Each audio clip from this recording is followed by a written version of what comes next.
Hello, everyone. Thank you for joining our lunch lab today. I'm Sally Delisle, co-owner and director of trainings at Childlight Education Company.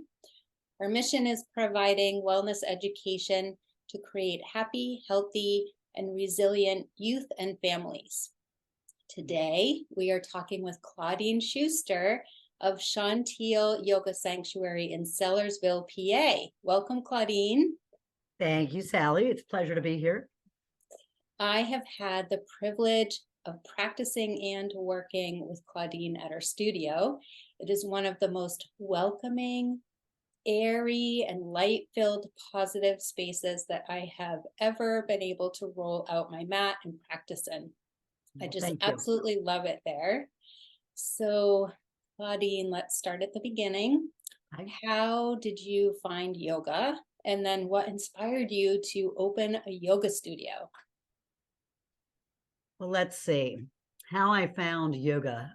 Very interesting. I actually worked for Philly Fit magazine for a few years, writing articles, critiquing exercise, and then writing about them in their magazine. And came to yoga because of constant injuries in that profession that I was doing.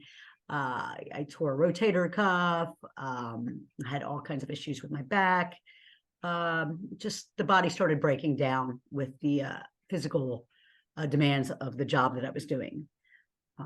People always think that just because you're exercising all the time that your body's resilient and can just kind of bounce back, but without recovery, that's not an option. The body will force you to take a break and look at different avenues of healing. So, this is what was happening to my body. And I remember someone saying to me, a teacher that was local to me said, "You should try yoga." And I'm like, yoga? That's really not my jam. I'm like, what do you do? Just sit there and meditate? And no, I'm a fitness expert. This is what I do. And she's like, you know what? You should really try yoga. So, of course, broke down, tried yoga, hated it. So, of course, she asked me my feedback, and, I was trying to be polite, but I was like, yeah, no, it's definitely not for me. But then something in the back of my mind was like, why don't you give it another shot? Just one more time. So I did. And then one more time became two more times. And two more times became me doing it twice a week, 3 times a week. Then it became sometimes twice a day. And it just became a very, very strong passion for me. Not only did it heal my body, but with the stress, I was finding the back end of yoga was helping me more than even the physical aspect of it. All the other things, the breathing, the stress relief, just finding joy, and connection. And then finding that mind, body, spirit that I didn't realize I lost somewhere along the line, and just pushing my body through continually. So it was long-term love for me. So that's how I found yoga. And it went from there to, well, you love it so much, maybe you should take a teacher training to deepen your practice, because we all know how that goes. You're like, sure, I want to do more yoga. Let's do it and learn, but we're not going to teach. So that happened, took my 200-hour yoga teacher training. And then I was teaching before I even graduated. In fact, you were my first boss. Which I didn't even know. Yeah. I came in to do an interview and you hired me, and that was that. It was the beginning of my yoga teaching career, which I've never looked back. And I laugh because that was the last thing I intended to do. And then it just became my life's work. So, and it just evolved from there. in the yoga business, we all know sometimes it's kind of hard to find staffing for whatever reason. People go on to do other things. So, oh, I apologize for my dog. So I became a frequent fill-in in the business sense. And then before I knew it, I was a manager of a yoga studio. Once again, not by me reaching out, but just kind of falling in my lap. And it went from me being a yoga manager to eventually that falling through. And then I built such a bond with my community that I said, well, why don't we just open a studio? And that was kind of fast forwarding. And here we are. None of it was a plan. It was more of a passion. And that's what I base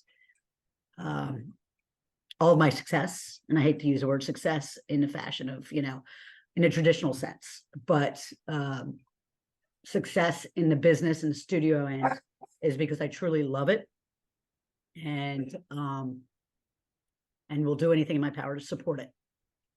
So Beautiful. yeah, thank you. It's very obvious too, how Yeah. much you love it. Yeah. So Chantil Mhm. Yoga Sanctuary. I know the story. Not everyone knows the story. How on earth did you name your studio? Tell us about that process. Well, of course, that's the first thing. You're like, what do you name a studio, right? Well, I was thinking about words that I would like to represent the community that I was striving for. And I was thinking about, well, what brings me to yoga, and it's internal peace. So of course I thought of Shanti, of course, right? We all know Shanti. And I was like, all right, something with Shanti. And I'm like, but on a physical sense, what do I gather from my yoga? And I said, strength. And I was like, well, when you think of strength in a natural sense, what earth element or what represents strength? And immediately I went to steel for me. I was thinking of all the properties of steel and how it stands the test of time, and it ages, but it still holds that strength. And I said, okay, all right. So now you got that. So I was sitting. I won't even tell you. I was, I'm going to throw it out there. I was literally sitting on a toilet. And I said, all right. So what do you get with Shanti and steel? Shanti and steel. Shanti, and I'm like, Chantil. And I'm like, I like the sounds of that. And then I looked it up, and it actually means a builder of sacred space in French. So one of the words, and I'm like, well, if that came into alignment, I don't know how more the universe can throw down that for me. And so that's how Chantil came into play. So yeah, and then of course the sanctuary, that's a no-brainer. I wanted people to come in and feel those words and truly be at home within themselves, finding the strength to be at peace with whatever arises. So there it is. Beautiful. Beautiful. Thank you. Something that I notice that you say and bring up over and over is community. And what I'm picking up in this conversation, and I've known this about you before, but it's really standing out to me again right now, is that it seems as though your focus for opening this space was not self-serving necessarily at all. You were thinking about the people that you were going to serve, the community you were building. And I'm not sure that that's always the focus when somebody starts a business or opens a space. Yeah. Any type of business or any type of space. quite often it can be self-serving. I want to do this. I want, and everything that you keep saying is for the community, for the people. Yeah. Yeah. Beautiful. Yeah. That was a strong, it's a strong fact. It's what motivates everything I do within the studio walls. Um, Anybody going into yoga thinking that they're going to be rich or in a financial stance, that's not going to happen. But you'll be rich in so many other ways. Mhm. That's what matters.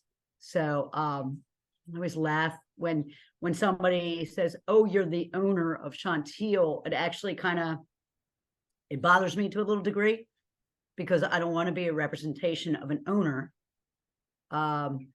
because it's just not it's not just mine, it's everyone's. I'm just kind of just the holder, if you will. Face holder. Yeah, yeah. Mhm. So, but yeah, I always get a little bit like, yeah, I will never go out and say, well, I'm the owner of Chantil Yoga Sanctuary. I don't feel that privilege is that's exactly what it is. It's a privilege to be that, and to throw it out into a business sense, which I know in any traditional business, that's kind of person, I am the owner of.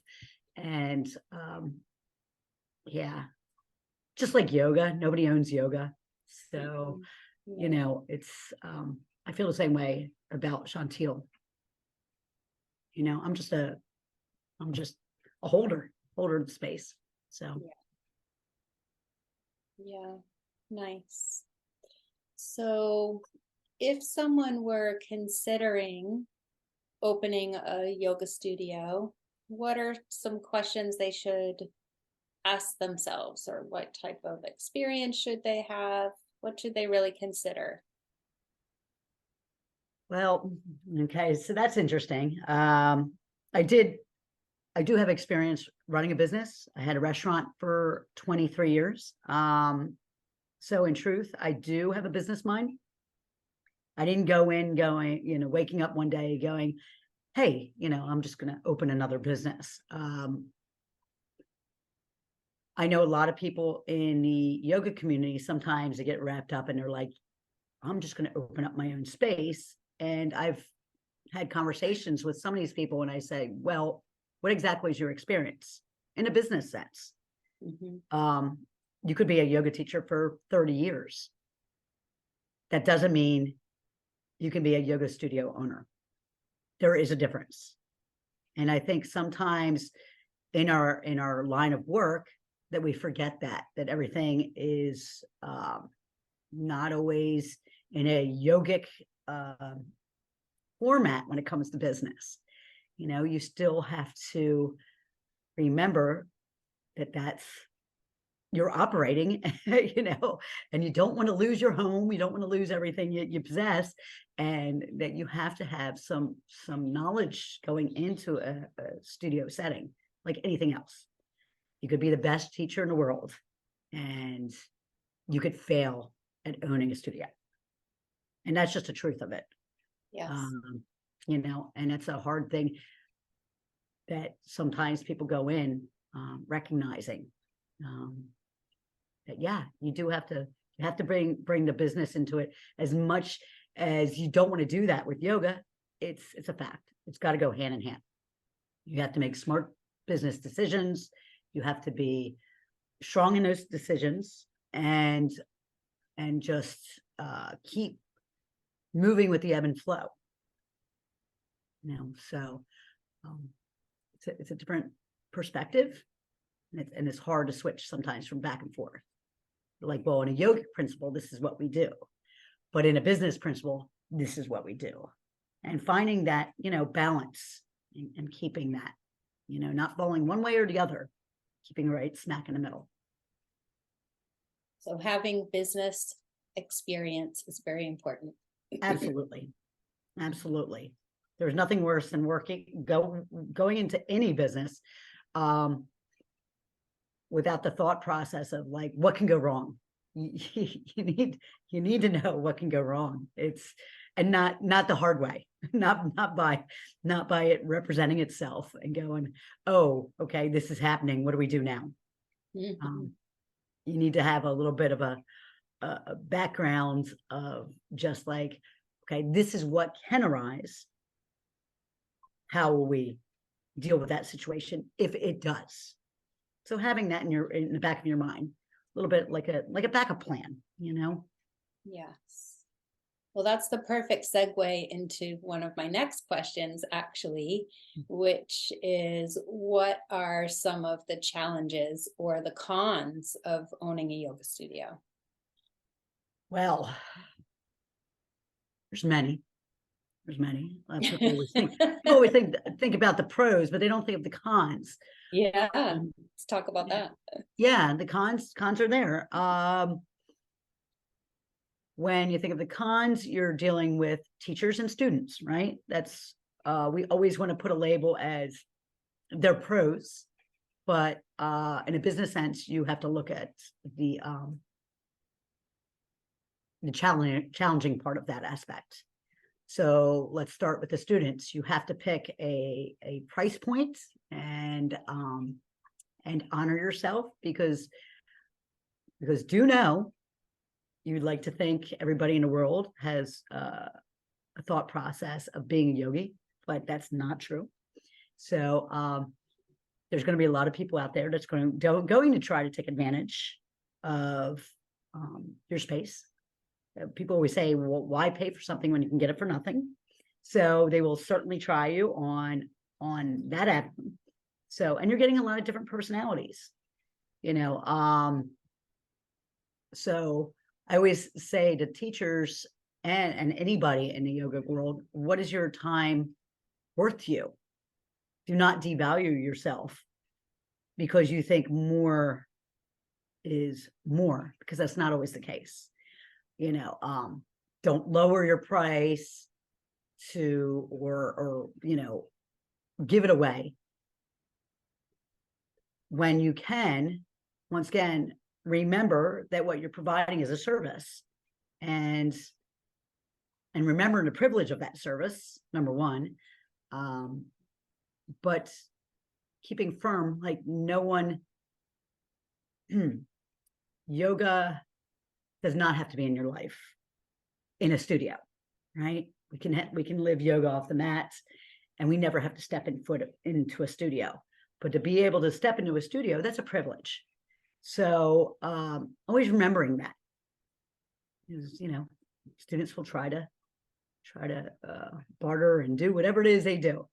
Which, trust me, I'm all game for that. When there's a financial issue, I am more than happy to you know, step in and do and assist that person.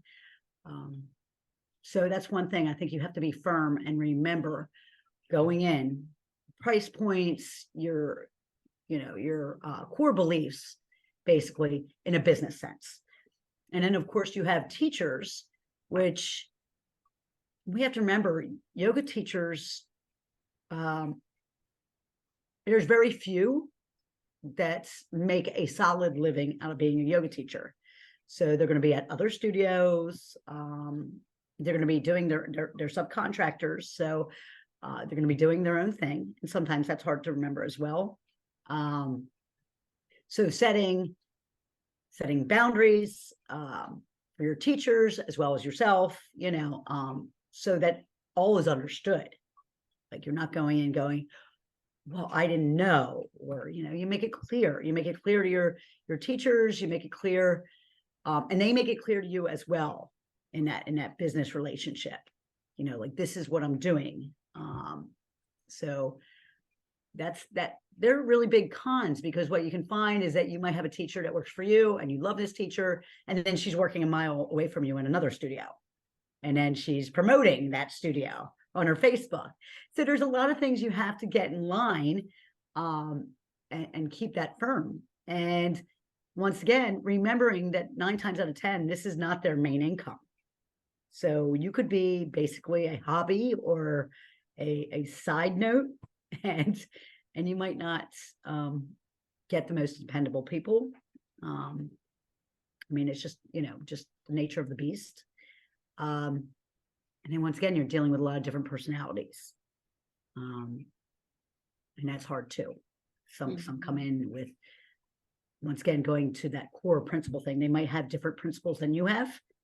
And you have to remember that as an owner, or, a manager, or whatever representation you have in a business sense, that you don't want to hire somebody that's not on the same page as you, even if you think they're going to bring money into the space. So if you're not aligned with that person, you should not establish a relationship with them.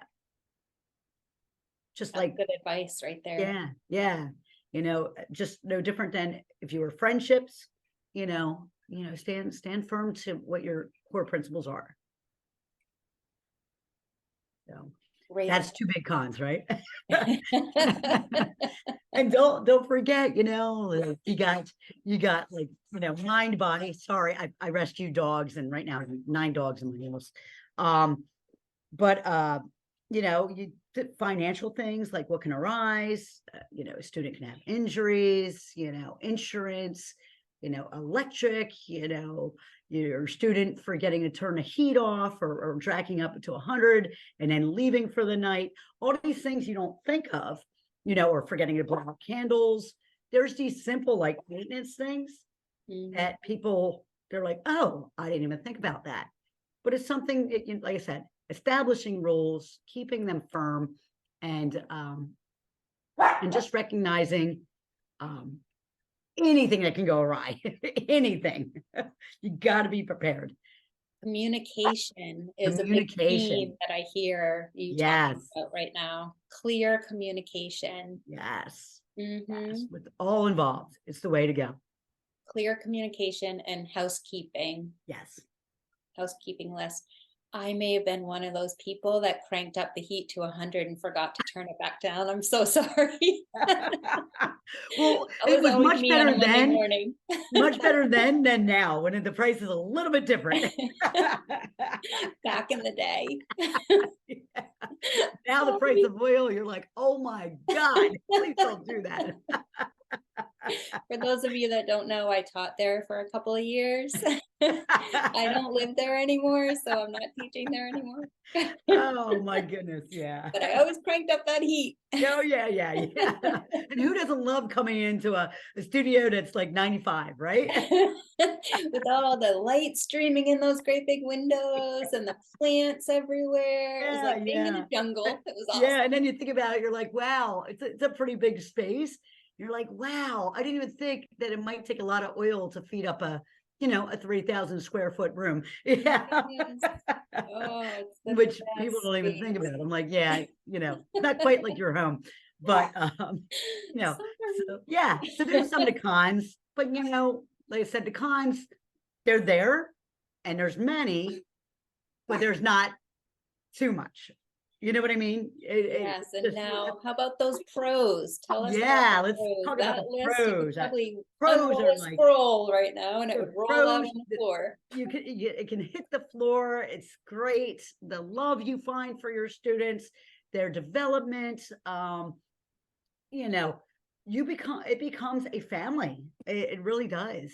Like all these people that you're constantly with, day in, day out, for years, these established relationships. I mean, my God, it's so beautiful. And it's lifelong. It's not just a 5-minute conversation. You're in with these people forever. I mean, how great is that? They move, you still talk to them, you still send love to them and talk to them, and it's like they never left. Hello. Hello, right? Here we go. We're how It's many like, miles away right now? I know. I'm not even doing the math, but a lot. Yeah, so that is huge in itself. Once again, the sense of community, family, the the teachers. Let's go into teachers, the people you're going to meet, and the equal passions that you have and share. I mean, that is glorious. Yes, you're going to meet many different personalities, and you're going to embrace a lot of those personalities. So, once you stick firm to those core values, I mean, there's a lot out there that think and, do what you do, and it's finding those people. When you find those people, it's just a beautiful, beautiful relationship. The fact that you can see and the benefits in the community, some of the things we've done to get people on their mats, to have a taste of yoga in a non-traditional sense, that we've had an opportunity to do in a community, meaning, we built a labyrinth together, and donated that to our local town, which is great. Just if I didn't have Chantil, I would have never had that opportunity to do that for the community. So that was a huge thing as well. Because there's so many ways to contribute, save and just be a part of a better community. So, but yeah, the pros are amazing. Just stepping fully into a lifestyle that's beautiful and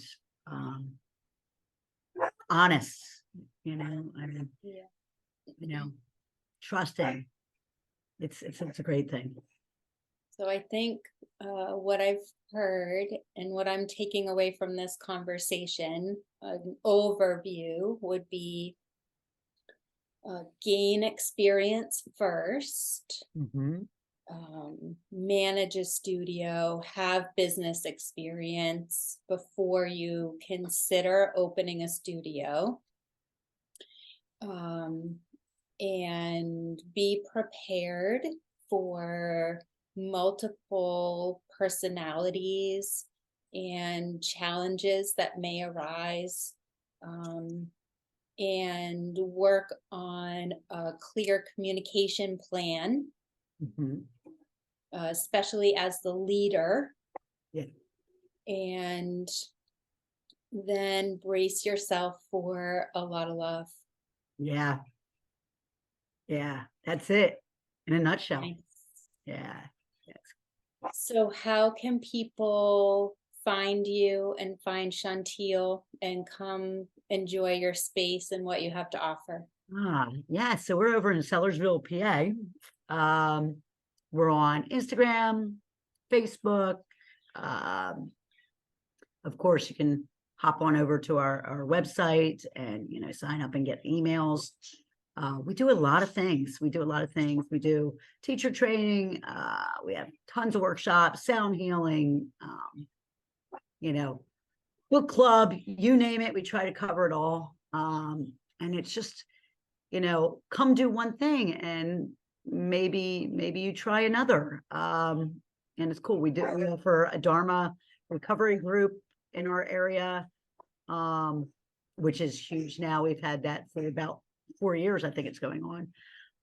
So many things that you can find us and do, but definitely sign up Instagram, Facebook, like us. It's always a great thing. We have hopefully the monks we can get back in the future. That's what I'm working on right now. But whenever you're in the area, please stop on by, because we'd love to have you. Beautiful. Yeah. All right, that's Chantil Yoga Sanctuary, SHANTEEL. Yes. Chantil Yoga Sanctuary in Sellersville, PA. We've been chatting with Claudine, space holder of Chantil. And thank you so much for spending this time with us and with me. Yeah, thank you. Thank you. It was a pleasure. Always a pleasure. Love spending time with you, and I miss all of you so much. I hope to make a field trip down your way again real soon and I hope that you will take a trip to see me in Maine at some point. Yeah, well, that I think it's going to be added to my bucket list. So for sure. Excellent. All Yeah. right. Well, until next time, all of you out there in virtual land, let's go out in the world and do good things. So thank you for spending this time with us. Take good care. Bye. Thank you.